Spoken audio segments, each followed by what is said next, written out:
लंबोदरा तुझा शोभे शुंडा दंड लंबोदरा तुझा शोभे शुंडा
लंबोदरा तुझा सोमेश्वरा दंड लंबोदरा तुझा सोमेश्वरा दंड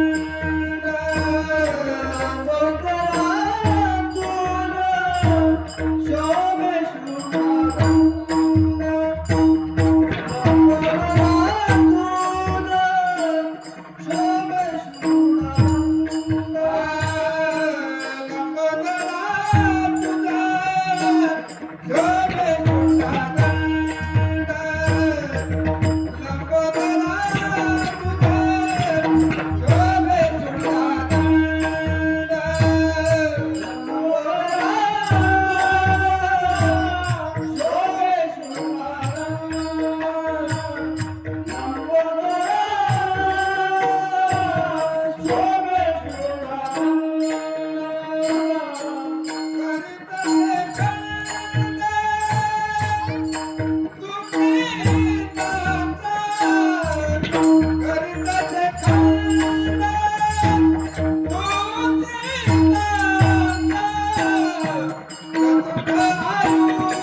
टाळी वाजवा भजन करा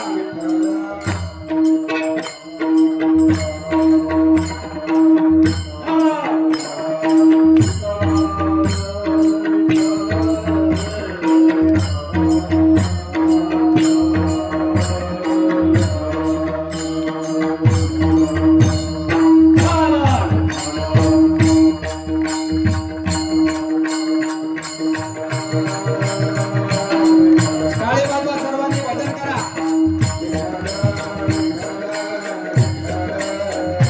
हा हा हा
विठ्ठल लंबोदरा तुझा शोभे शृंगादंड करीतसे खंड दुश्चिन्हांचा चतुर्थायुधे शोभता ते हते भक्ताला रक्षती निरंतर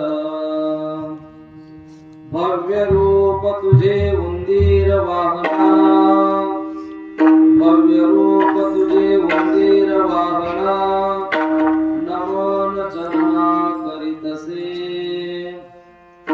तुझे नाम घेता दोष जळताती कलिताण कापती तुझ्या नामे 14 विद्या तुझे कृपेने येतील 14 विद्या तुझे कृपेने येतील मुके बोलतील वेदघोष ऋणजोन पायी वाजता दिवाळे ऐकून बोलले मन माझे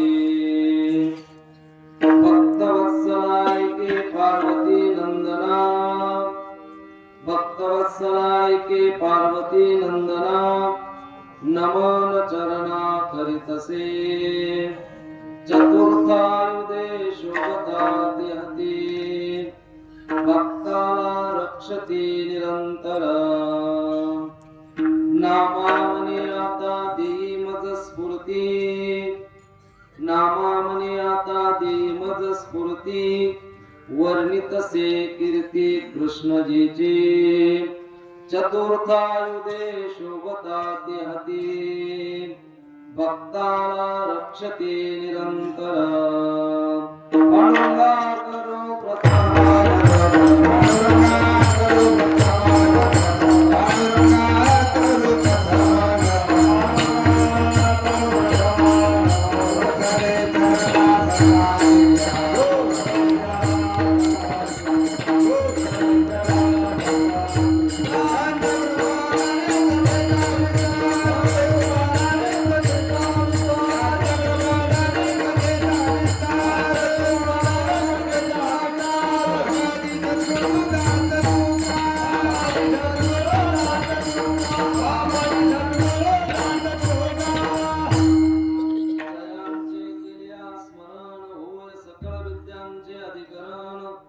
तेची बंधू श्री चरण श्री गुरूंचे ते नमस्कारोनी आता नमो ज्ञानेश्वरा निवृत्ती उदारा सोपान देवा मुक्ताबाय नमो त्रिभुवन पावनी आद्यत्रय जननी देवाची नमो सद्गुरु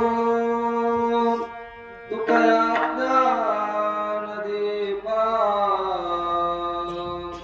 नमो सद्गुरु सच्चिदानंद रूपा नमो सद्गुरु भक्त कल्याण मूर्ति नमो सद्गुरु भास्कर पूर्ण कीर्ति सेवे लागी सेवक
संपाद्यनानंच विधाय भक्तिं विलोकितो येन समाधिराजः वैराग्यवन्तं सुविचारयुक्तं नमामि जोगं शिरसा गुरुन्तं भक्ति भगवन्त गुरु चतुर्नाम वपुये इनके पदवंदन किए नासै विघ्न अनेक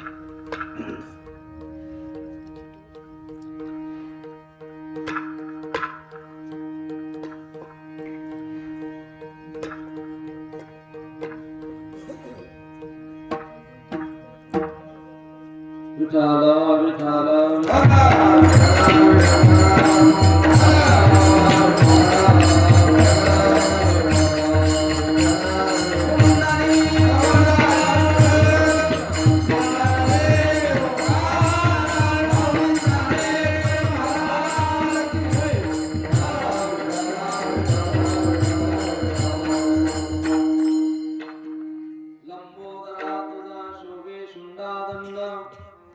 लंबोदरा तुझा शोभे शुंडादंड करीतसे खंड दुष्टांचा चतुर्थायुधे शोभताते हती भक्ताला रक्षते निरंतर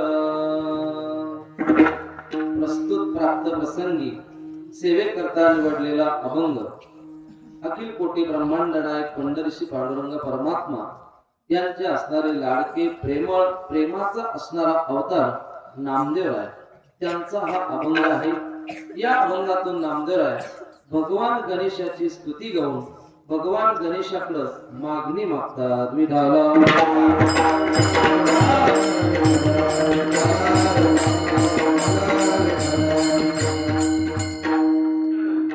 अखिल गुणनिधान सच्चिदानंद घन करुणावरुणालय भक्त वत्सल श्री पंढरीशी पांडुरंग परमात्मा विश्वमाऊली ज्ञानोपराय शांती ब्रह्म एकनाथ महाराज वैराग्य मूर्ती राजरसिक जगद्गुरु तुकोबाराय व महाराष्ट्रातील सर्व संतांची मांदी आहे त्यांच्या असीम अपार अहेतुकी कृपे करून पवन सुत हनुमानजी महाराज यांच्या या प्रांगणामध्ये गणेश जयंतीच्या पवित्र पर्व काळामध्ये परमपूजनीय गुरुवारे अण्णांच्या आशीर्वादाने आणि सर्व तरुण मंडळीच्या सहकार्याने संपन्न होत असलेला हा अखंड हरिनाम सप्ताह, त्या सप्ताहातील आजचा हा 7वा दिवस आणि 7व्या दिवसाची सेवा ही माझ्या वाट्याला आलेली आहे. आजचा सेवेचा दिवस अत्यंत महत्वाचा आहे. आज भगवान गणेशाची जयंती आहे आणि भगवान गणेशाची जयंती असल्यामुळं भगवान गणेशाच्या निमित्ताने आपल्याला थोडंसं चिंतन करता यावं. त्याकरता त्यांचंच वर्णन करणारा अभंग नामदेव यांच्या गाथ्यातून आपण निवडलेला आहे. विठाला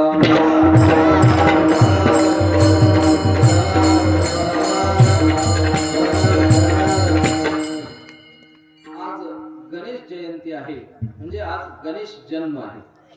आपण जर पंचांगाचा विचार केला आणि आपल्या धर्मशास्त्राचा विचार केला तर भगवान गणेशाचे असणारे 3 जन्म आपल्या धर्मशास्त्रामध्ये मानल्या जातात. 3 वेळेस भगवान गणेशजीचे असणारा जन्माचा उत्सव केला जातो. ही जी असणारी गणेश जयंती आहे तिला माघी गणेश जयंती म्हणतात. म्हणजे माघ महिन्यामध्ये आलेली ही चतुर्थी आहे म्हणून माघी गणेश जयंती अशा प्रकारचं म्हटलेलं आहे. यावेळेस एक उत्सव होतो आणि वैशाख पौर्णिमा त्याला पुष्टीपती विनायक जयंती म्हणतात. पुष्टीपती विनायक जयंती त्या दिवशी सुद्धा भगवान गणेशजीचा जन्माचं प्राकट्य आणि उत्सव मानला जातो. 2, 3 भाद्रपद शुक्ल चतुर्थी या दिवशी सुद्धा भगवान गणेशजीचा जन्म उत्सव साजरा केला जातो आणि हा भाद्रपद शुक्ल चतुर्थी हा उत्सव सगळ्यांना माहिती आहे की ज्या दिवशी आपण गणपती बाप्पांना बसवतो. कारण त्याच दिवशी पार्थिव गणपती पार्वती मातेने बनवलेला होता. पुढे मी कथा सांगणारच आहे. गंगेच्या किनाऱ्यावरची माती घेतली आणि पार्वती मातेने एक मूर्ती बनवली, त्यामध्ये प्राण ओतला आणि आपला एक सेवक निर्माण केला, त्याला नाव गणेशजी ठेवलं. म्हणून गंगा आणि पार्वती दोघी पासून ज्याचा जन्म झाला म्हणून भगवान गणेशजीला एक द्वै मातुर अशा प्रकारचे एक नाव आहे.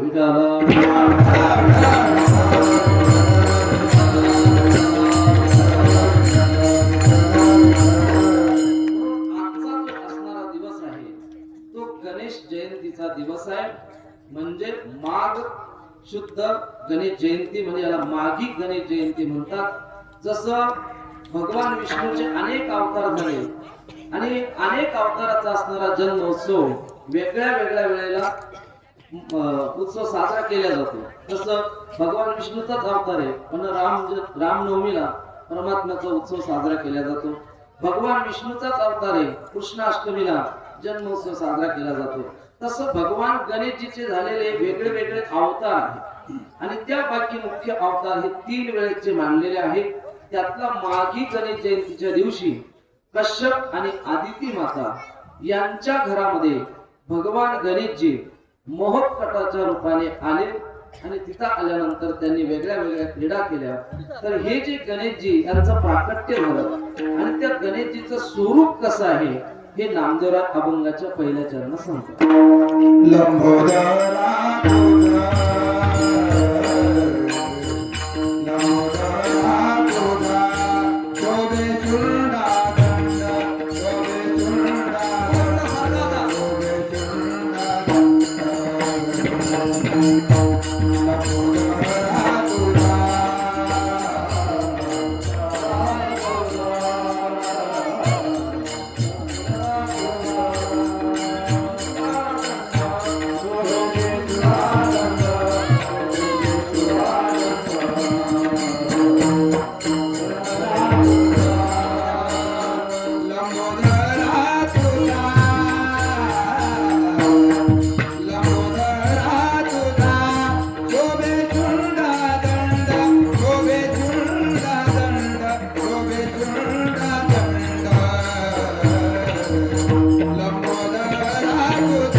अभंगामध्ये वर्णन करतात.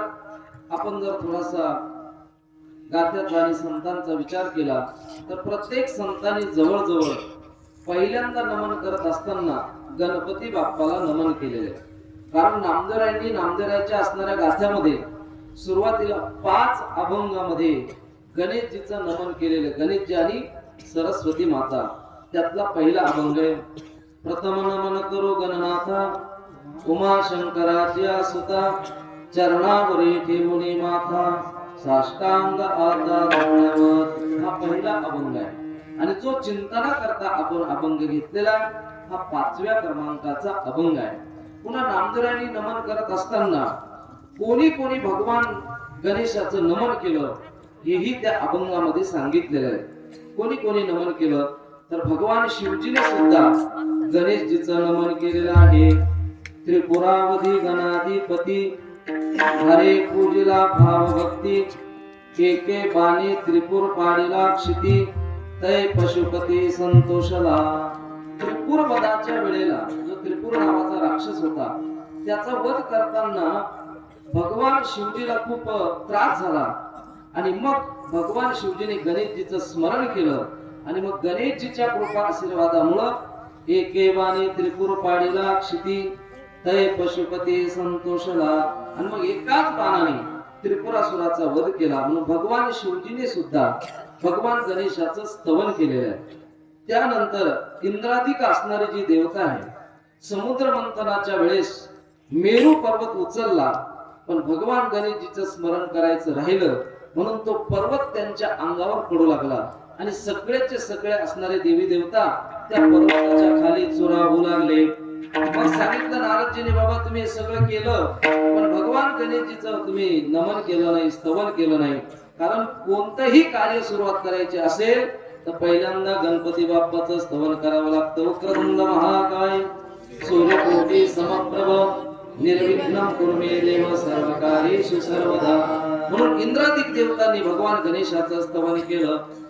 इंद्रादिक अष्टलोकपाळी लंबोदरो पूजेला कनक कमळी त्यासी प्रसन्न झाला त्यावेळी मनोनी सकळी पूजेला विठाला.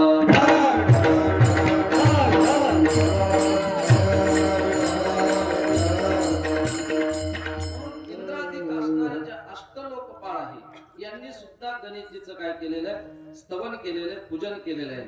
त्यानंतर आणखी कोणी पूजन केलं तर भगवान कृष्णाने सुद्धा भगवान गणेशजीचं स्तवन केलेलं. केव्हा सटवी रात्री मदनो शंभरे नेला प्रद्युम्न समुद्रा माझी टाकीला तय कृष्णे विघ्नहर पूजिला प्रद्युम्न आला रती सहित.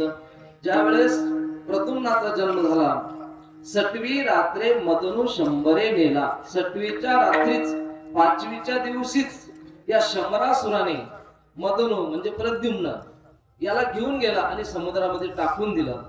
तर कृष्णे विघ्नहर पूजेला. मग भगवान श्रीकृष्णाने गणेशजीचं स्तवन केलं आणि त्याचा परिणाम असा झाला की प्रद्युम्न आला रती सहित. प्रद्युम्न आला पण एकटाने आला, रतीला घेऊनच आला. विठाला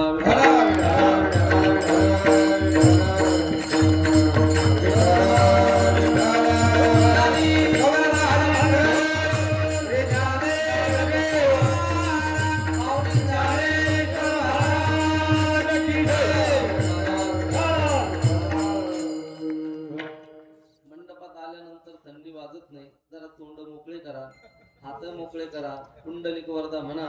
आम्ही काही सगळ्यांनी उक्त घेतलेलं नाही. आम्ही गावी तुम्ही काही न म्हणावे ऐसे कवामा सांगितले नाही देवे. आणि तुमच्या करता आहे बाबा हे. म्हणून जेव्हा जेव्हा कुंडलिका वरदा होईल त्यावेळेस सगळ्यांनी मोठ्याने म्हणा. जर तुम्ही मोठ्याने म्हटलं तर थंडीच वाजणार नाही. विडाला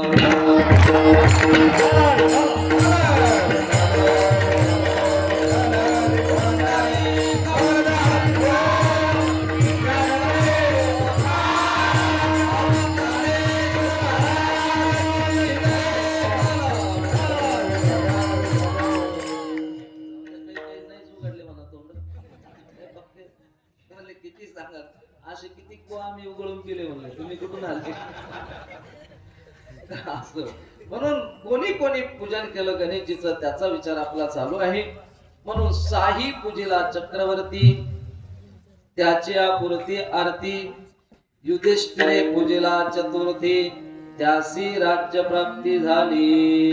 म्हणजे युधिष्ठिर धर्मराज यांनी सुद्धा काय केलं, चतुर्थीचं व्रत केलं आणि त्याच्यामुळं त्यांना काय झालं, त्यांचं राज्य प्राप्त झालं. म्हणून जवळजवळ सगळ्यांनी भगवान गणेशजीचं स्तवन केलेलं आहे. ज्ञानोबरायांनी सुद्धा स्तवन केलेलं आहे. ओम नमो जयाद्य वेद प्रतिपाद्य जय जय स्वसंवेद्य आत्मरूपा देवा तुझी गणेशु सकलात्मती प्रकाशु मने निवृत्ती दासो अवधारी. पहिल्यांदा गणेशजीचं स्तवन केलं. पण ज्ञानोबरायाचा गणेश आणि बाकीच्या संतांचे गणेश भगवान यामध्ये फार मोठा फरक आहे. कसा फरक आहे?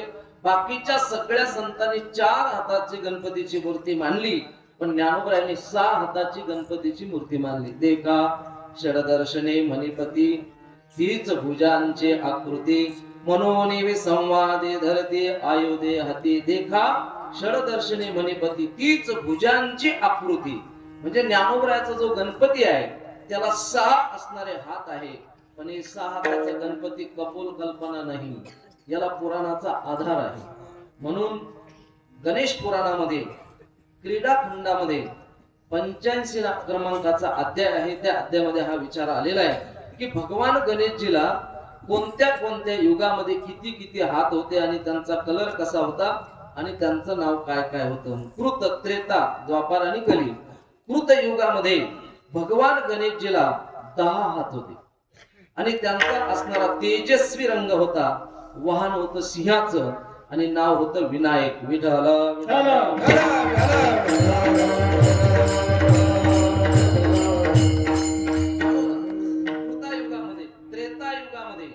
त्रेतायुगामध्ये भगवान गणेशजीला 6 हात होते आणि त्यांचा असणारा जो रंग आहे तो चंद्राप्रमाणे शुभ्र होता आणि वाहन होतं त्यांचं मयूर, नाव होतं मयुरेश्वर.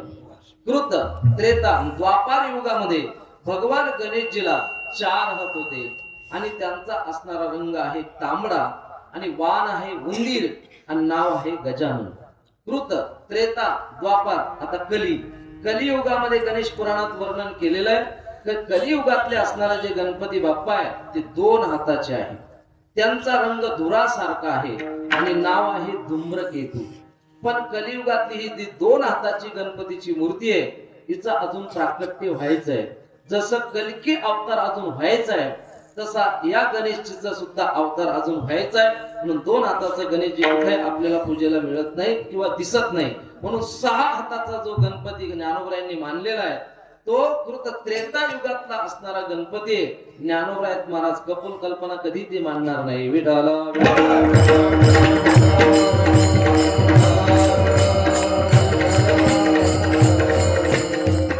सगळ्या संतांनी वटेश्वर म्हणून संत होऊन गेले.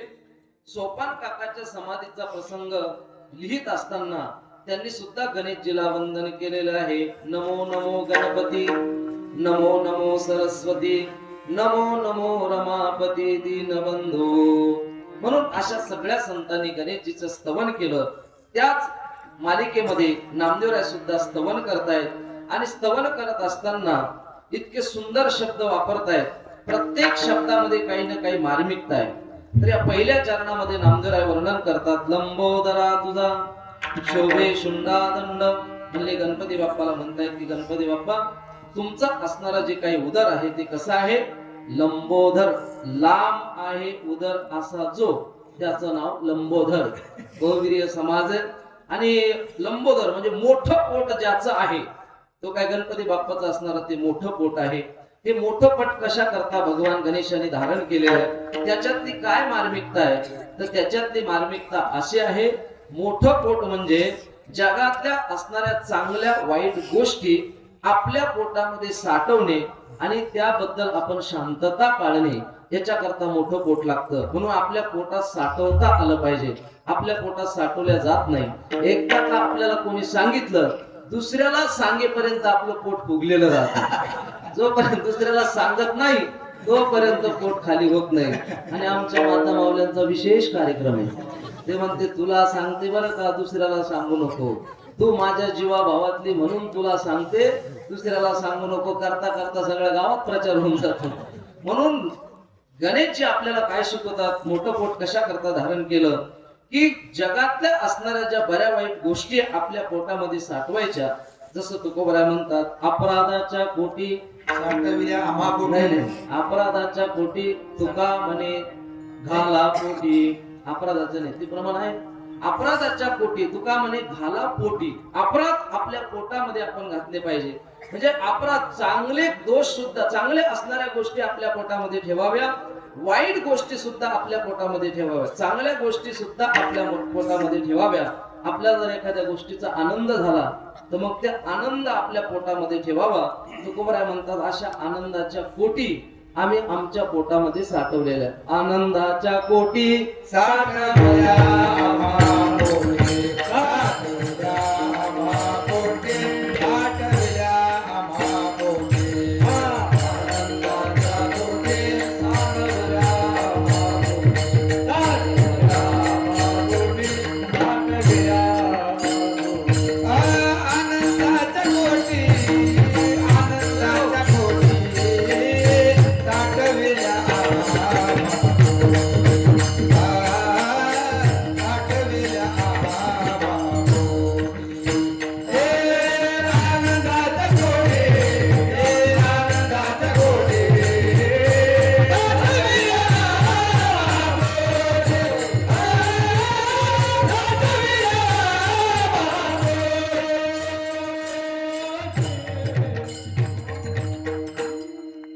आनंद असेल तोही पोटात साठवावा, आणि दुःख असेल तेही आपण आपल्या पोटामध्ये साठवा. एवढं मोठं पोट आपलं पाहिजे. तुकोबराय सांगतात, आनंदाच्या कोटी साठवल्या आम्हा पोटी. प्रेम चालिला प्रवाहो नाम ओग लवला हो. म्हणजे ज्ञान गिळूनी गावा गोविंदिगा. हे साठवल्या गेलं पाहिजे. म्हणून बरे वाईट असणार. तुम्ही बघा की कुंती मातेचं चरित्र पहा, किती दुःख होतं कुंती मातेच्या जीवनामध्ये. सगळं पोटामध्ये साठवलं. कधी कुठं तक्रार, भगवान परमात्मा त्यांचा पाठीराखा होता, द्वारकेचा राणा पांडवा घरी, तरी सुद्धा भगवंताला कधी तक्रार सांगितली नाही की देवा असं का माझ्या जीवनामध्ये होतंय. कधी प्रशब्द सुद्धा कुंती माता बोलली नाही. सगळं पोटामध्ये साठवलं. म्हणून लंबोदरा, लांब उदर, मोठं उदर कशा करता आहे, तर गणपती बाप्पा आपल्याला त्यातून सूचित करताय की चांगल्या वाईट गोष्टी आपण पोटात साठवल्या पाहिजे आणि त्याबद्दल थोडीशी शांतता पाळली पाहिजे. म्हणून लंबोदरा तुझा शोभे शुंडादंड. पुढे वर्णन करता, शुंडादंड, शुंड अधिक दंड. शुंड म्हणजे सोंड, दंड म्हणजे काठी. काठी सारखी सोंड आहे ज्याची, तो शुंडादंड. म्हणजे शुंडादंडाचा अर्थ काय आहे, हत्तीची असणारी आपली यांची असणारी जी सोंड आहे गणपती बाप्पाची, ती कशाचं प्रतीक आहे. गणपती बाप्पाची असणारी सोंड ही विवेकाची आणि सामर्थ्याची प्रतीक आहे. सामर्थ्य, हत्तीच्या कळपामध्ये जर आपण पाहिलं ना, हत्तीचं जर पाहिलं आपण, हत्तीचं जे सामर्थ्य आहे ते त्याच्या असणाऱ्या सोंडेमध्ये आहे. प्रत्येकाचं सामर्थ्य कशा ना कशामध्ये असतं, प्रत्येक पशुपक्ष्याचं सामर्थ्य असतं. म्हणून तसं हत्तीचं जे सामर्थ्य आहे ते त्याच्या सोंडेमध्ये आहे. म्हणजे त्याच्या सोंडेने किती मोठं झाड असू द्या, ते लगेच तो उपटून टाकतो. म्हणून हे काय, सामर्थ्याचं प्रतीक आहे आणि विवेकाचं सुद्धा प्रतीक आहे. म्हणून हत्तीची सोंड विवेक आहे. विवेक किती आहे, ज्या वेळेस हत्ती चालतो, चालत असताना तो फुंकून चालत असतो. का, कारण मुंगी पायाखाली मरू नये, एक अर्थ. आणि दुसरा अर्थ असं तर काही पुराणात वाचलं नाही, पण लोकांच्या मुखातून ऐकून आहे की हत्तीच्या कानात जर मुंगी गेली तर हत्ती मरतो. म्हणून हत्तीचे कान असं वगैरे तसं पुराणात काही ऐकलं नाही, फक्त लोकांच्या माध्यमातून ऐकलेलं आहे. म्हणून तो मुंगी फुकून चालतो का, विवेक एवढा आहे की आपल्या पायाखाली मुंगी मरता कामा नये, कोणाची हत्या होता कामा नये. म्हणून ती असणारी जी सोंड आहे ती विवेकाचं प्रतीक आहे. विवेक म्हणजे काय, विचार. आणि विचार म्हणजे काय, विचार करायचा आपल्याला, तर सार काय आहे, आसार काय आहे, याचा विचार आपल्याला करायचा आहे. म्हणून तुकोबरायांनी सांगितलेलं, सारा साराचा विचार करा आणि सार असणाऱ्या भगवान परमात्म्याचं नाम कंठामध्ये धारण करा सारा सार विचार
गणपती बाप्पाचे असणारे सोंड एक विवेकाचं प्रतीक आहे. विवेक म्हणजे विचार, आणि आपल्याला विचार काय करायचा आहे तर सार काय आहे आणि आसार काय आहे. सारासार विचार करा उठाउठी नाम धरा कंठी विठोबाचे.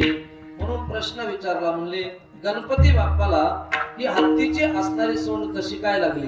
कारण पहिले ज्यावेळेस पार्वती मातेने गणेशजीचं प्राकट्य केलं, प्रगट केलं गणपती बाप्पांना, त्यावेळेस हत्तीची सोंड नव्हती. म्हणून गणेशजी बाकीची जशी देवता आहे ना तशी गणेशजी होते. म्हणून त्याच्याकरता आज गणेश जयंती आहे. म्हणून थोडक्यामध्ये आपण कथा बघूया. काय झालं की जया आणि विजया ही असणारी कथा शिव महापुराण, त्यामध्ये असणारा जे कुमार खंड आहे, या कुमार खंडामध्ये 16 ते 18 या अध्यायामध्ये ही कथा आलेली आहे. कारण शिवपुराणाचे अनेक खंड आहेत, त्यामध्ये असणाऱ्या 6 संहिता आहे आणि त्यामध्ये असणारे जे रुद्र संहिता आहे त्याच्यामध्ये 5 खंड आहेत. एक सृष्टी खंड, सती खंड, पार्वती खंड, कुमार खंड आणि युद्ध खंड. त्यामध्ये कुमार खंडामध्ये ही कथा आलेली आहे. जया आणि विजया या पार्वती मातेच्या असणाऱ्या सख्या आहेत. त्यांनी एक दिवस पार्वती मातेला सांगितलं की म्हणले आई साहेब भगवान शिवजीला गण आहे पण आपल्याला कोणीच गण नाही. भगवान शिवजीकडे शृंगी भृंगी नंदी हे सगळे भगवान शिवजीचे गण आहे, पण आपला कोणीतरी गण पाहिजे. म्हणून आपलं कोणीतरी ऐकणारा गण पाहिजे, तेव्हा आपल्याला आनंद येईल. मग पार्वती मातेने सांगितलं काय हरकत नाही, म्हणले गणाची निर्मिती करू. आणि मग स्नाना करता ज्यावेळेस पार्वती माता गेल्यानंतर त्या ठिकाणची असणारी जी माती आहे मळाने वर्णन केलेलं आहे, पण त्या मळाचा असणारा तात्पर्य अर्थ असा घेतलेला आहे की पूर्वीच्या काळामध्ये स्नान करत असताना साबणी नव्हत्या, कुठल्या साबणी नव्हत्या. मग स्नान करायचं म्हटलं आणि अंग स्वच्छ करायचं म्हटलं की काय लावल्या जायचे, अंगाला माती लावल्या जायची.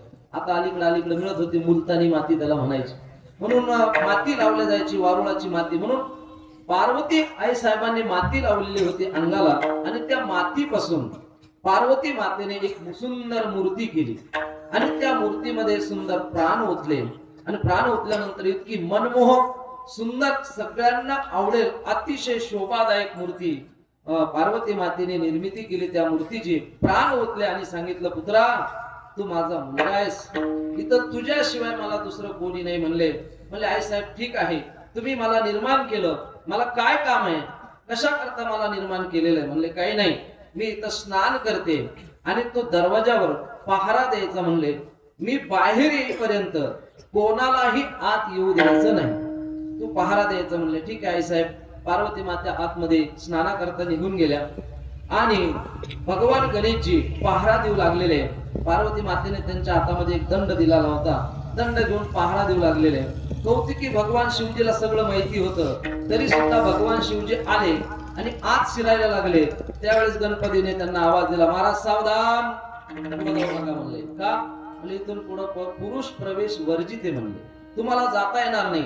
अरे म्हटलं, अरे तू कोण आहेस, तुला माहिती का म्हणले मी कोण आहे. म्हणले, तुम्ही कोणी असा, मला माझ्या आज्ञेचं पालन करणे. अरे म्हणले, मी भगवान शिव आहे, पार्वती मातेचा असणारा मी पती आहे. म्हणले, मला तू अडवतो. म्हणले, मला काही माहित नाही, तुम्हाला आतमध्ये जाता येणार नाही. पण बळबळ जायला लागले भगवान शिवजी. तर गणपती बाप्पाने दंडाच आडवा लावला आणि जरा धिटाई करायला लागले. त्यावेळेस मात्र दंड्यानंच लोटून दिलं भगवान शिवजीला. आता भगवान शिवजी लोटून दिल्यानंतर राग आला. भगवान शिवजी परत आले आणि आपले जे असणारे गण होते, नंदी, भृंगी, शृंगी, सगळ्यांना सांगितलं, मला अरे जा रे, त्या गुफेच्या दरवाजावर कोण एक म्हणले मुलगा आहे, तेजस्वी म्हणले एकदम, आणि मला आतमध्ये जाण्याकरता रोखतोय म्हणले, जरा त्याला विचारून या, तू कोण आहेस, काय आहेस. ते नंदी वगैरे सगळे आले. त्यांनी विचारलं, म्हणले तू कोण आहे. म्हणले, मी कोणी असो, पण तुम्ही इथं कशाला आलात. म्हणले, भगवान शिवजीला आतमध्ये जाऊ दे. म्हणले, जाऊ देणार नाही. म्हणले, मग युद्ध करावं लागेल. म्हणले, मी तयार नाही. भगवान गणेशजीचं आणि नंदी, भृंगी, शृंगी यांचं युद्ध झालं, पण ते लगेच परास्त झाले. ते परास्त झाल्यानंतर सगळ्या देवी देवतांना कळलं. भगवान विष्णू तिथं आले. भगवान विष्णूचं युद्ध झालं गणेशाबरोबर, पण भगवान विष्णू सुद्धा परास्त झाले. भगवान ब्रह्मदेवाचं युद्ध झालं गणेशजी बरोबर, भगवान ब्रह्मदेव सुद्धा परास्त झाले. इंद्रादिक देवता तर त्यांनी त्या ठिकाणी टिकले सुद्धा नाही. मग सगळे संपल्यानंतर मग भोले बाबा गेले आणि भोले बाबाचं आणि गणेशजीचं घोर युद्ध झालं. आणि त्या युद्धामध्ये शेवटी भोले बाबांच्या लक्षात आलं की हा मुलगा सामान्य नाही. अतिशय क्रोध आला भोले बाबांना आणि मग त्रिशूळाच्या माध्यमातून त्या गणेशजीचं असणारं शिर धडाच्या वेगळं केलं. आणि धडाच्या वेगळं शिर केल्याबरोबर नारदजीने पार्वती मातेला सूचना दिली, आई साहेब गणेश कुठे आहे. म्हणले, पहारा करतोय. म्हणले, पहारा नाही, मग जरा जाऊन बघा काय झालं. मग तिथं तर आल्या पार्वती माता, पाहिलं तर गणेशजीचं शिर एका बाजूला पडलेलं आहे, धड एका बाजूला पडलेलं आहे. एकदम क्रोध आला पार्वती मातेला आणि रडायला लागल्या. आणि त्या क्रोधाच्या आवेशामध्ये पार्वती मातेने आपल्या असणाऱ्या सगळ्या शक्ती बाहेर काढल्या आणि त्या शक्तीने आदेश दिला, म्हणले, जा या असणाऱ्या संसाराचा सगळा संहार करून टाका. म्हणले, त्या सगळ्या योगिनी, डाकिनी, शंकिनी ज्या होत्या, सगळ्या जगाचा संहार करायला लागले. सगळे देवी देवता तप्त व्हायला लागले. सगळ्यांना चिंता निर्माण झाली. सगळेचे सगळे त्या ठिकाणी आले. ब्रह्मदेव, भगवान विष्णू आले. म्हणले, आई साहेब अहो हा संहार आवरा. म्हणले, आवरणार नाही. का. म्हणले, माझा असणारा मुलगा मला जिवंत करून द्या आणि त्याच बरोबर माझ्या असणाऱ्या मुलाला गणाचा अध्यक्ष जर तुम्ही बनवत असाल तर मी या असणारा संवार थांबवणार आहे, नाहीतर हा संवार थांबणार नाही. असं म्हटल्यानंतर ब्रह्मदेव आदी करून देवतांनी सांगितलं, आई साहेब आम्ही तयार आहोत. भोले बाबांना सांगितलं, बाबा लवकर मुलाला जिवंत करा म्हणले, नाहीतर सगळं जग जळून जाईल, भस्म होऊन जाईल, काही शिल्लक राहणार नाही. मग भोले बाबांनी सांगितले, एक काम करा म्हणले, उत्तर दिशेला जा आणि उत्तर दिशेला तुम्हाला पहिल्यांदा जो भेटेल त्याचं शिर घेऊन या म्हणले. हे नंदी, भृंगी, शृंगी उत्तर दिशेला निघाले. निघाल्यानंतर पहिल्यांदा यांना एका दाताचा हत्ती भेटला. त्याला एकच दात होता आणि हत्ती भेटल्यामुळे यांनी काय केलं, त्या हत्तीचं शिर कापलं आणि ते शिर घेऊन आले. भोले बाबांनी ते शिर गणेशजीला लावलं आणि मग गणेशजीचं असणारं जे काही धड होतं ते धड आणि ते शिर एकत्रित येऊन गणेशजी त्या ठिकाणी जिवंत झाले. सगळ्यांना आनंद झाला. बोलिये गणेशजी भगवान की जय. सांगितलं की गणाचा अध्यक्ष बनवायचा आहे. सगळ्या देवी देवतांनी एकत्रित येऊन ठराव पास केला की आजपासून गणपती बाप्पा सगळ्या गणाचे अध्यक्ष आहे आणि आम्ही वरदान देतो, जो कोणत्याही कार्याच्या सुरुवातीला गणपतीचं स्तवन करेल त्याचं कार्य निर्विघ्नपणे पार पडेल आणि जो गणपतीचं स्तवन करणार नाही त्याच्या कार्यामध्ये विघ्न येईल. म्हणून त्या दिवसापासून गणपती बाप्पाला हत्तीची सोंड लागली.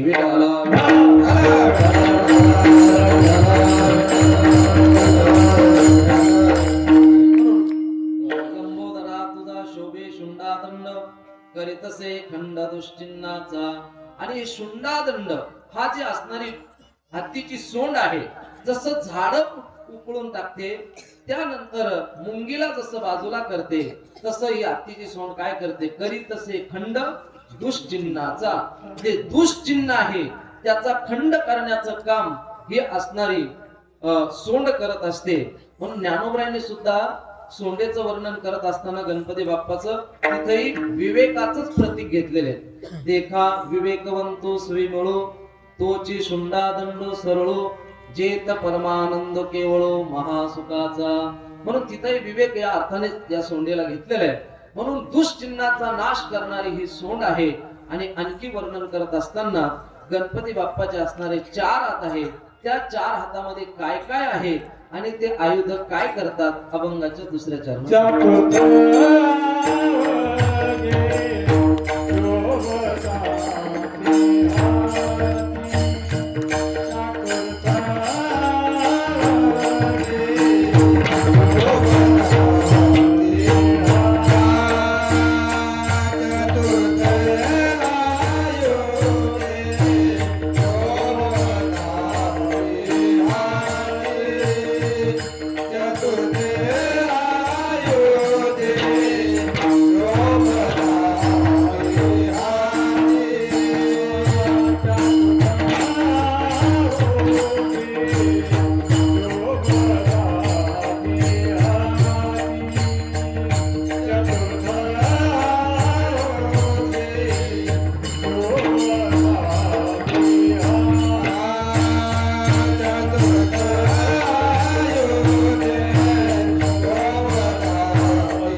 नामदेवराय भगवान गणेशजीचे असणारे जे 4 हात आहे त्या 4 हातामध्ये काय आहे ते सांगतात. चतुर्थायुधे शोभताती हाती भक्ताला रक्षते निरंतर.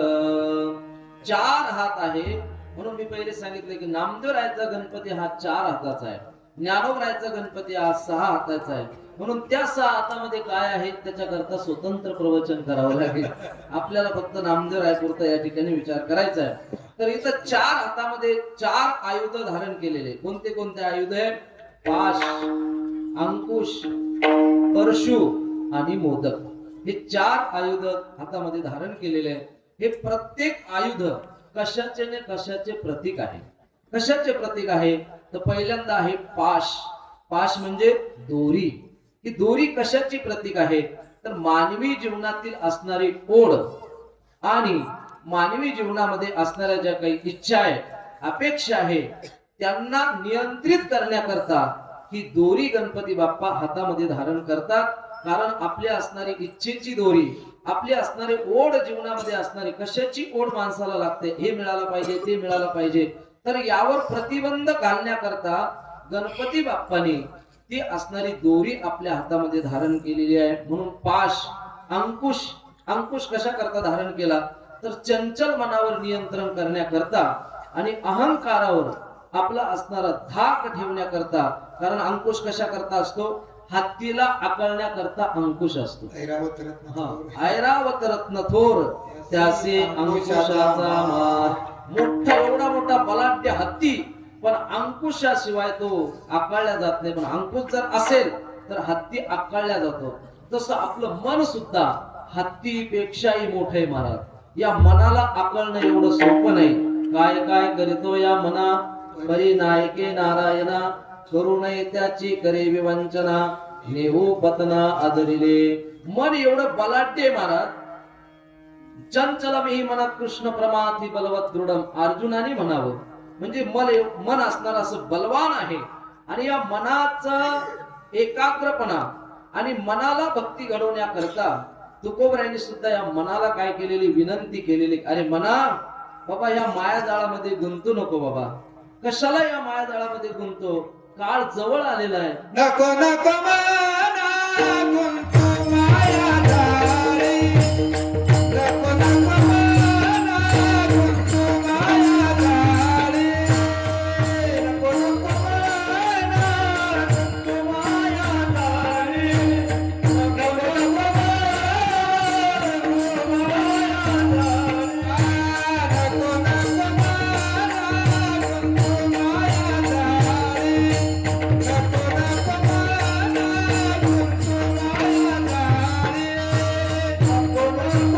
मायाजाळी. नको नको मना गुंतू मायाजाळी.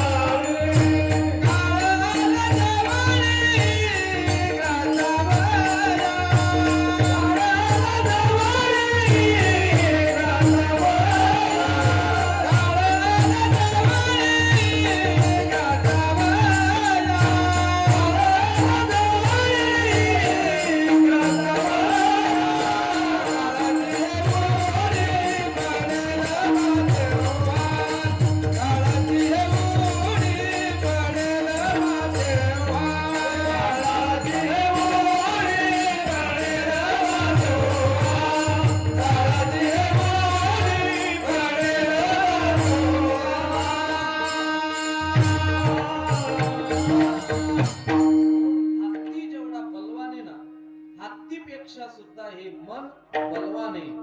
प्रमाथी बलवत दृढ. अर्जुनाने म्हणावं जगद्गुरु तुकोबरायांनी त्या मनाला प्रार्थना करावी की नको नको मना गुंतो माया जाळी.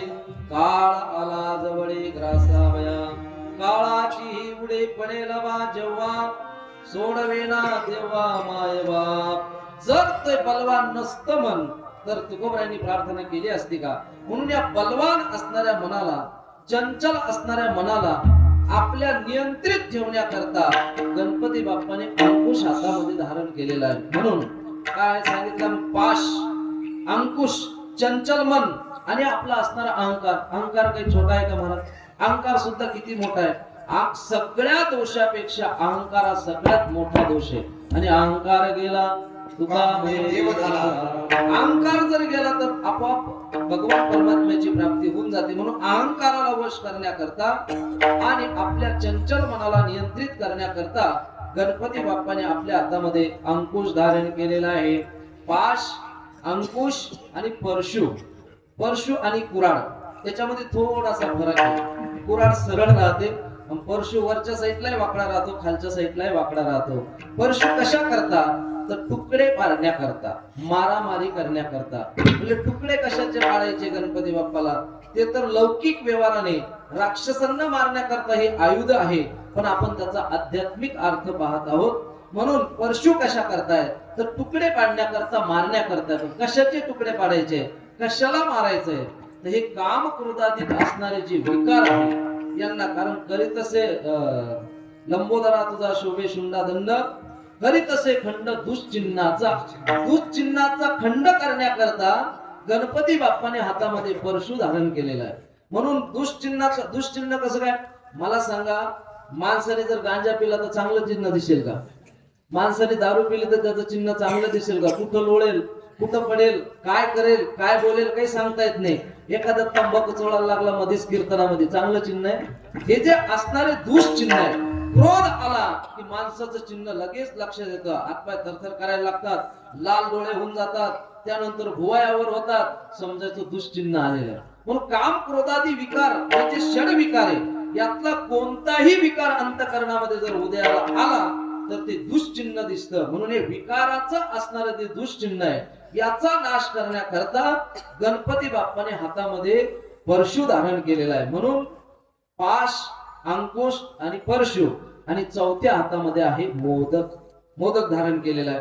आता कधी कधी आपण मूर्तीमध्ये पाहतो, काही मूर्तीमध्ये परशु, अंकुश आणि कमळ, आणि काही मूर्तीमध्ये वरद हात असतं अशा प्रकारचा दाखवलेला आहे. पण पुराणामध्ये या 4 गोष्टी आलेल्या आहेत. म्हणून या 4 गोष्टी मी तुम्हाला सांगतोय. मोदक, मोदक कशाचा प्रतीक आहे? आपण करत असलेली साधना, आपण करत असलेला परमार्थ, त्या परमार्थाचं फळ, आणि त्या परमार्थाचं फळ म्हणजे काय असेल तर मोदक आहे. मोदक हे आनंदाचं रूपक आहे. कारण मोदक आपल्याला खायला मिळाल्यानंतर तुम्हाला दुःख होतं की नाही? जर गणपतीचा मोदक मिळाला, दुःख होतं का सुख होतं रे? सुख होतं. म्हणजे सुखाचं प्रतीक आहे, आनंदाचं प्रतीक आहे. म्हणून ज्ञानोबरांनी सुद्धा मोदकाचं वर्णन करत असताना वेदांत तो महारसू मोदक मिरवी, म्हणजे वेदांत तो महारसू म्हणजे ज्ञानाचं असणारं जे फळ आहे ते म्हणजे मोदक आहे. कारण ज्ञान आपण प्राप्त झाल्यानंतर आपल्याला फळ काय मिळावं तर आनंद मिळाला पाहिजे, आणि आनंद हे भगवंताचं स्वरूप आहे. म्हणून भगवान परमात्म्याच्या असणाऱ्या परमार्थामध्ये परमार्थ करत असताना फळ जर काय असेल तर ते मोदक आहे. म्हणून चतुर्थायुधे शोभताती हाती, आणि हे आयुधाच्या माध्यमातून गणपती बाप्पा काय करतात तर भक्ताला रक्षते निरंतर. म्हणजे कोणत्या भक्ताचं रक्षण केलं? गणेश पुराणामध्ये कितीतरी भक्ताचं आलेलं आहे, पण मी एका भक्ताचं सांगतो. विठ्ठल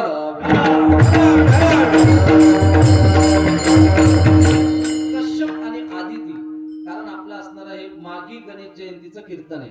म्हणून या माघी गणेश जयंतीच्या प्रसंगामध्ये कश्यप आणि आदिती यांच्या घरी भगवान गणेशजी मोहकटाच्या रूपाने आले. आणि मोहकटाच्या रूपाने आल्यानंतर काशीराज म्हणून एक भक्त होता मोहकटाचा, आणि एक दिवस काशीराजाच्या वाड्यामध्ये मोहकट आले, आणि दोघांनी रात्री भगवत चिंतन केलं. मोहकट आणि काशीराज दोघेही त्या वाड्यामध्ये झोपले. रात्रीच्या वेळेला 3 राक्षस आले मोहकटालाही संपवण्याकरता आणि काशीराजाचा बदला घेण्याकरता. त्यांची नाव आहे ज्वालामुख, व्याघ्रमुख आणि दारुण. हे 3 राक्षस आले. त्यातला असणारा जो ज्वालामुख होता त्यांनी ज्वालेच्या माध्यमातून सगळ्या नगरीला आग लावायला सुरुवात केली. सगळी नगरी पेटली. जवळजवळ ती असणारी नगरी पेटता पेटता राजवाड्यापर्यंत ती आग आली. राजवाडाही पेटला. आणि मग भगवान गणेशजी आणि काशीराज जागे झाले, बाहेर आले. बाहेर आल्यानंतर ज्वालामुखीने आग लावलेली होती, आणि व्याघ्रमुख नावाचा जो राक्षस होता तो मुख पसरून बसलेला होता की कधी दोघं बाहेर येतात आणि कधी मी त्यांचा ग्रास करतो. म्हणून हे दोघं बाहेर आले. आल्याबरोबर काशीराजालाही गिळून घेतलं आणि मोहकटाला सुद्धा गिळून घेतलं. दोघंही पोटामध्ये गेले, आणि पोटात गेल्यानंतर भगवान गणेशाने अशी काही लीला केली. आपलं असणारं जे शरीर आहे फुग्याप्रमाणे फुगवायला सुरुवात केली. ते एवढं मोठं फुगवलं की त्या राक्षसाचं असणारं पोट फाटलं, आणि भगवान गणेशजी आणि काशीराज बाहेर आले. त्यांच्या बरोबर आणखी काही लोक त्यांनी गिळलेले होते नगरीतले, सगळेचे सगळे बाहेर आले आणि सगळे सुखी झाले. बाहेर आल्यानंतर जो व्याघ्रमुख होता त्याचं तर पोट फाटलं, तो मेलाच होता. त्यानंतर जो ज्वालामुख होता त्याचाही वध केला, दारुणाचाही वध केला, आणि सगळ्यांना सुखी केलं. लोकांनी गणेशजीची स्तुती केली, आणि लोकांच्या लक्षात आलं की मोहकट हा असणारा जो अवतार आहे हा भगवान गणेशाचा अवतार आहे. म्हणून भक्ताला रक्षते निरंतर. म्हणून चतुर्थ आयुधे शोभताती हाती, भक्ताला रक्षते निरंतर. जास्त चरित्र ऐकायचं असेल तर गणेश पुराण तुम्ही वाचून घ्या. गणेश पुराण लावानी म्हणत मी वाचून घ्या, पुन्हा उद्या माझ्या मागे येईल गणेश पुराण. म्हणून अशा प्रकारे मग 4 आयुधाच्या माध्यमातून भगवान गणेशजी आपल्या भक्ताचं रक्षण करतात. नामदेव म्हणतात गणेशजी एवढे मोठे आहे पण त्यांचं वाहन फार छोट आहे. अशा मोठ्या असणाऱ्या गणपतीला छोट्या असणाऱ्या वाहनाच्या भगवान परमात्म्याला मी नमस्कार करतो. अभंगाचं 3रं चरण. भव्य रूप तुझे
सांगतात की गणपती बाप्पाचं असणारं जे रूप आहे ते कसं आहे. भव्य रूप तुझे उंदीर वाहना, म्हणजे देवाचं रूप भव्य आहे पण वाहन मात्र छोटस आहे. उंदीर वाहन आहे, मोठ्या पोटाचा असणारा हा बाबा आणि वाहन पाहिलं तर छोटस आहे. म्हणजे उंदीर कस काय वाहन झालं बरं गणपती बाप्पाचं? सांगतो कथा ऐका. काय झालं, स्वर्गामध्ये क्रौच नावाचा गंधर्व होता. क्रौच नावाचा गंधर्व स्वर्गामध्ये आला आणि येता येता त्याची असणारी लात वामदेव नावाचे ऋषी होते त्यांना लागली. ऋषीला आला राग, ऋषीने तिला शाप, म्हणजे जा माझा शाप आहे, तू उंदीर होऊन पडशील. तो क्रौच नावाचा असणारा जो गंधर्व आहे तो उंदीर झाला आणि स्वर्गातून थेट खाली आला व्यास महर्षीच्या आश्रमामध्ये. आणि व्यास महर्षीचं त्यावेळेस महाभारताचं लिखाण चालू होतं आणि गणपती बाप्पा तिथंच होते.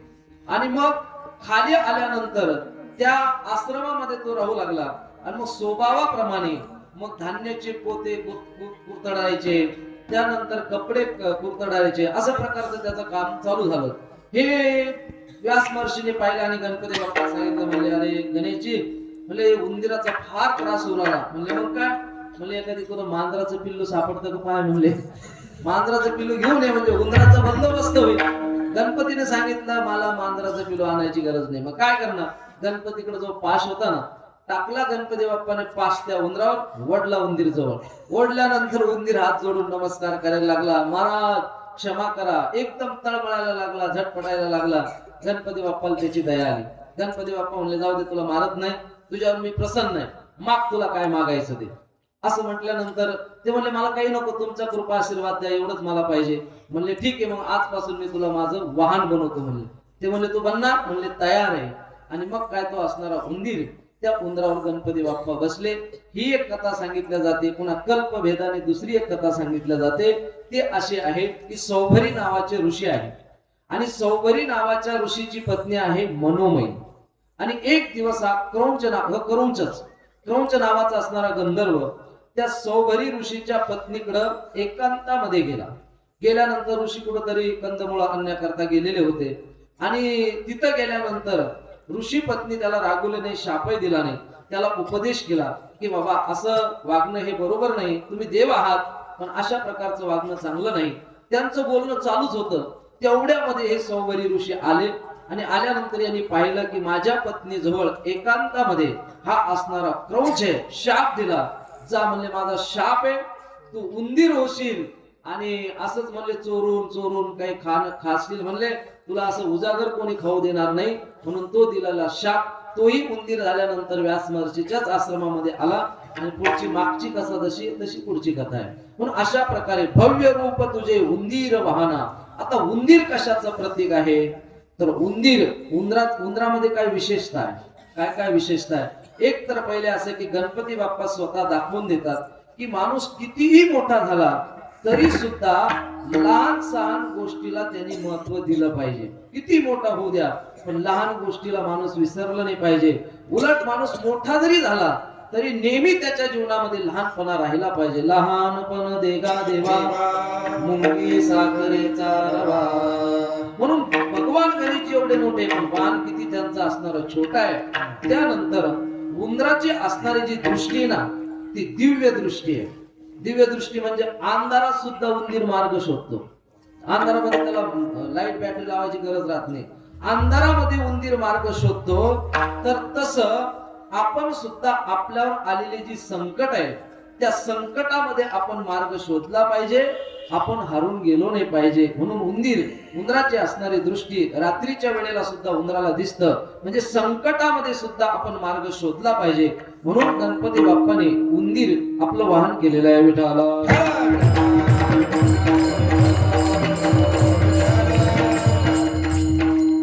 उंदीर जो आहे, उंदीर काय करतो, कतरण्याचं काम करतो. म्हणून आपल्या मनामध्ये असणारे जे काही वाईट वासना आहे, वाईट विचार आहे, हे सुद्धा काय करतात, आपले चांगले विचार कतरण्याचं काम करतात.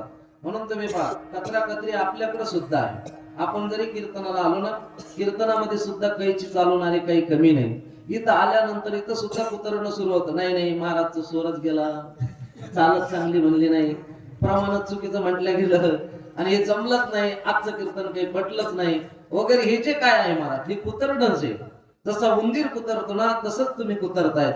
म्हणून अशा प्रकारे आपण वाईट विचाराला जे असतं त्याला बाजूला सारायचं असतं आणि चांगले विचार आपल्या अंतःकरणामध्ये धारण करायचे असतात. म्हणून उंदराचं असणारं वाहन आहे, भव्य रूप तुझे उंदीर वाहना, नमान चरणा करीतसे.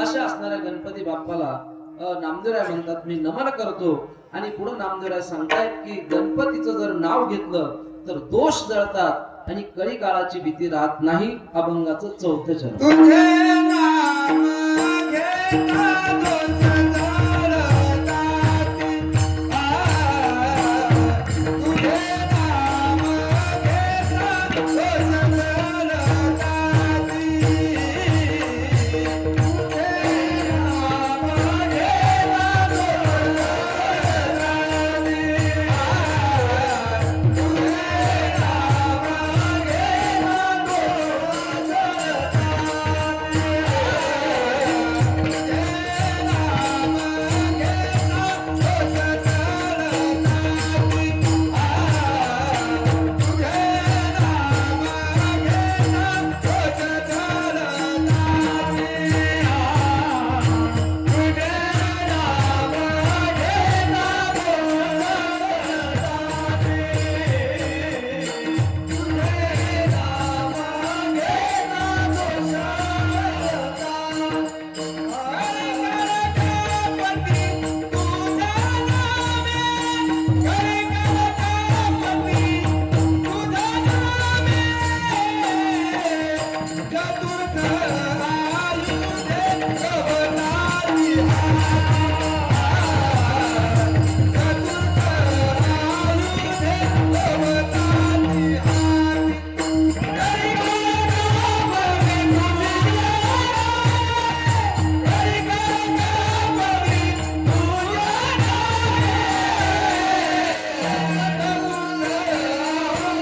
दोष जळताती.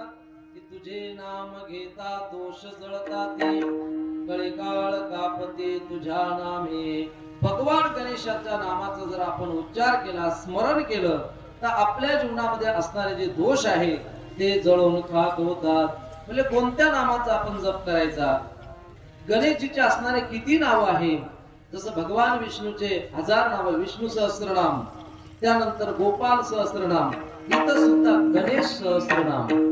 गणेशाची सुद्धा 1000 नाव आहेत. या 1000 नावापैकी 12 नाव हे अत्यंत महत्वाचे आहे. नारद पुराणामध्ये त्याचं वर्णन आलेलं आहे. प्रणम्य शिरसा देवम गौरीपुत्र विनायकम भक्तावासं स्मरन् नित्यम आयु कामार्थ सिद्धे. प्रथमं वक्रतुण्डं चैकदन्तं द्वितीयकं तृतीय कृष्णपिंगाक्षं गजवक्त्रं चतुर्थकं लंबोदरं पंचमं च षष्ठं इकडमेव च सप्तमं विग्रहराजेन्द्रं धूम्रवर्णं तथाष्टमं नवमं भालचन्द्रं च दशकं तु एकादशं गणपतिं तु द्वादशं. अशा प्रकारचे 12 नाव आहेत. या 12 नावापैकी कोणत्याही नावाचं तुम्ही स्मरण करा, तुमचे पाप नाहीसे होतील. पण जसं आता आपण रामकृष्ण हरी भजन करतो, हरे राम भजन करतो, तसं गणपती बाप्पाला सगळ्यात आवडणारं भजन कोणतं? तर गणपती बाप्पाला सगळ्यात आवडणारं भजन जर आपल्याला कोणी दिलं असेल तर ते मोरया गोसाव्यांनी दिलेलं आहे. मोरेगावला मयुरेश्वराची असणारी साधना या असणाऱ्या मोरया गोसाव्यांनी खूप दिवस तपश्चर्या केली मयुरेश्वराची. आणि मयुरेश्वराची तपश्चर्या केल्यानंतर भगवान मयुरेश्वर म्हणजे गणेशजी त्यांना प्रसन्न झाले आणि सांगितलं काय वरदान पाहिजे मागून घ्या. सांगितलं देवा काही नको, भक्तीचं वरदान फक्त मला द्या. गणेशजी म्हणतात ते तर मी तुला देतोच, पण मी माझ्या संबंधाने तुला एक वरदान देतो. माझ्या नावाच्या पुढं तुझं नाव लागेल आणि माझ्या नावाच्या पुढं तुझं नाव लावल्यानंतर जो भजन करेल ते भजन मला सगळ्यात जास्त आवडेल. म्हणून गणपती बाप्पा मोरया मोरया रे बाप्पा मोरया रे मोरया रे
सहकार्य असणारे महाराज असे गायक असल्यानंतर असं वाटतं की रात्रभर कीर्तन करावं, पण ते आपल्याला करू देणार नाही. कारण ते म्हणतात मला करतच अशी भेटते आम्हाला, असे असल्यानंतर असं करावं म्हणून.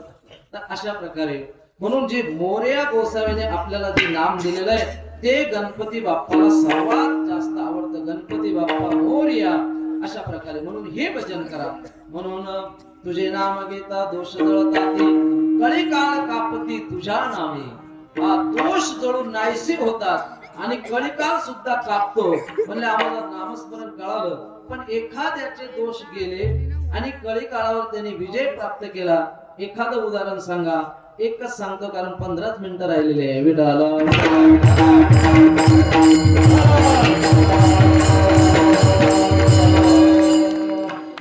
सुरसेन नावाचा राजा होता आणि यांनी संकष्ट चतुर्थीचं व्रत केलं. आणि व्रत केल्यानंतर भगवान परमात्म्याचे असणारे दूत या राजाला घेण्याकरता विमान घेऊन आले. हा राजा विमानात बसला आणि सगळ्या नगरीला त्या विमानामध्ये बसवलं. बसल्यानंतर ते देवदूतांनी विमानाला संकल्प केला की चला उठा, आता आपल्याला स्वर्गाला जायचंय. पण विमान काही जागचं आले ना. ते म्हणले अरे कसं काय, पेट्रोल संपलं का, सीएनजी संपलं का, टायर पंक्चर झालं, काय झालं? अहो याचं झंझटच नाही तिथं, टायर थोडी त्या विमानाला, पेट्रोलची काही गरज नाही. म्हणले मग काय झालं? त्या देवदूताने इकडे तिकडे पाहिल्यानंतर त्या विमानामध्ये एक कुष्ठरोगी बसलेला होता. आणि मग त्यांनी पाहिलं, म्हणले हा कुष्ठरोगी या विमानात बसलेला आहे, याला पहिल्यांदा खाली करा, त्यावेळेस आपलं विमान इथून उठेल म्हणले, नाहीतर उठणार नाही. राजा म्हणले त्याला जर खाली सोडलं तर मी स्वर्गाला येणार नाही. त्यामुळे बघा म्हणले तुम्हाला काय करायचंय. पण म्हणले हा कुष्ठरोगी झाला, एवढं निंद्य कर्म यांनी काय केलेलं आहे. मग ते देवदूत सांगायला लागले, म्हणले राजे साहेब, हा असणारा जो काही कुष्ठरोगी आहे हा मागच्या जन्मामध्ये कोण होतो सांगतो. म्हणले ऐका. तर गौड नावाचा देश होता. त्या गौड नावाच्या देशामध्ये गौड नावाचा ब्राह्मण होता. त्याला एक पत्नी होती, त्याच्या पत्नीचं नाव होतं शाकिनी. आणि या दोघांच्या माध्यमातून त्यांना एक मुलगा झालेला होता आणि त्या मुलाचा विवाह झाला. त्या मुलाच्या पत्नीचं नाव आहे सावित्री. आणि ही सावित्री अतिशय पतिव्रता होती. हे जे असणारे ब्राह्मण कुटुंब होतं ही भगवत भक्त होतं. पण हा मुलगा अतिशय वाईट निघाला. व्यभिचारी, अत्याचारी, अन्याय करणारा, व्यसन करणारा मुलगा निघाला. याला व्यभिचाराचं फार व्यसन लागलं. एक दिवस बापाने जवळ बोलवलं आणि सांगितलं, म्हणले बघा अरे आपलं कुळ काय आहे, आपण ब्राह्मण कुळात जन्माला आलेलो आहोत, एवढं पवित्र कुळ आपल्याला प्राप्त झालं आणि असं आपण वागणं हे चांगलं नाही, तू हे सोड. पण त्याला राग आला आणि त्याने बापाच्या कंबरड्यात लाथ मारली आणि त्याच वेळेस बाप मृत्युमुखी पडला. काही दिवसाने आई त्याला समजायला गेली, आईच्या डोक्यात काठी मारली, आई मृत्युमुखी पडली. नंतर पत्नी शिल्लक राहिली, पत्नी एक दिवस समजायला गेली, पत्नीला एवढं मारलं त्या बिचारीने सुद्धा माराच्या धाकाने प्राण सोडून दिला. आता हा फक्त एकटा राहिला. हा विभिचारी होता. आता वेश्येच्या घरीच जाऊन हा राहू लागला आणि वेश्येच्या घरी राहत असताना चोऱ्या माऱ्या करू लागला. एक दिवस चोरी करता करता एक कालभी नावाचा ब्राह्मण होता आणि त्या ब्राह्मणाच्या घरामध्ये हा गेला. तिथं त्याची असणारी पत्नी होती आणि त्या पत्नीवर यांनी बलात्कार केला. त्या पत्नीने याला शाप दिला, माझं पातिव्रत्य तू भ्रष्ट केलं, त्यामुळं माझा शाप आहे की तू गलत कुष्ठ होईल, तुला कुष्ठरोग होईल म्हणले तुला, आणि तू एका जन्मापुरता राहणार नाही, प्रत्येक जन्मामध्ये तुला तो कुष्ठरोग बाधित ठरेल. मग यांनी सांगितलं देवदूतांनी, म्हणले महाराज तोच असणारा मुलगा हा आहे, याला कुष्ठरोग झालेला आहे, याच्या पापामुळे आपलं विमान वर जाणार नाही. मग राजाने सांगितलं, राजा दयाळू होता, भगवत भक्त होता, तो म्हणला ठीक आहे, यांनी पाप केलेलं आहे, पण याच्यातून याला उत्तीर्ण होण्याकरता काय करावं लागेल, याचं पाप गेलं पाहिजे, कुष्ठरोग गेला पाहिजे, याच्याकरता काय करावं लागेल. तर गणेश पुराणामध्ये वर्णन आहे की त्या देवदूतांनी सांगितलं की याच्या कानामध्ये जर कोणी गजाननाचा उपदेश करेल तर याचा कुष्ठरोग नाहीसा होईल. म्हणून तो राजा उठला आणि त्या कुष्ठरोग्याच्या जवळ गेला आणि त्याच्या कानामध्ये गजानन गजानन गजानन अशा प्रकारचा घोष केला. एका क्षणामध्ये त्याचा असणारा रोग नाहीसा झाला. सगळ्या विमानातल्या लोकांना आश्चर्य वाटलं की काय गजानन नावाचं सामर्थ्य आहे, एका क्षणामध्ये याचा कुष्ठरोग गेला. म्हणून सगळेचे सगळे गजाननाचं भजन करायला लागले. गजानना गजानना पार्वती नंदन गजानना गजानना गजानना गजानना गजानना पार्वती नंदन गजानना गजानना गजानना पार्वती नंदन गजानना पार्वती नंदन गजानना पार्वती नंदन गजानना भक्तवत्सला गजानना भक्तवत्सला गजानना गजानना पार्वती नंदन गजानना पार्वती नंदन गजानना पार्वती नंदन गजानना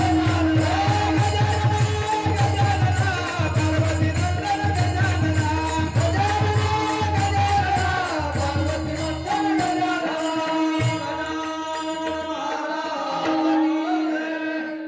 सगळ्या विमानातल्या लोकांनी भजन केलं पण तुम्ही एकानेही केलं नाही. तुम्ही काळजी करू नका, तुम्हाला विमान येणारच नाही म्हणणे आम्ही गायक मंडळी अन्न आम्ही सगळे चालल्याचं तुम्ही असेच पाहत राहा. त्याच्याकरता भजन करायचं म्हणून गजानना गजानना पार्वती नंदन गजानना गजाननाचं भजन केलं आणि सगळे प्रसन्न होऊन गेले. म्हणून त्या असणाऱ्या जो मुलगा होता त्या मुलाचा कुष्ठरोग होता तोही बरा झाला आणि तो अजरा अमर होऊन गेला. म्हणून तुझे नाम घेता दोष जळता ते कळीकाळ कापते तुझ्या नामे. आणखी भगवान गणेशाच्या नामामुळं काय होतं 5व्या चरणात सांगितलं. 14 विद्या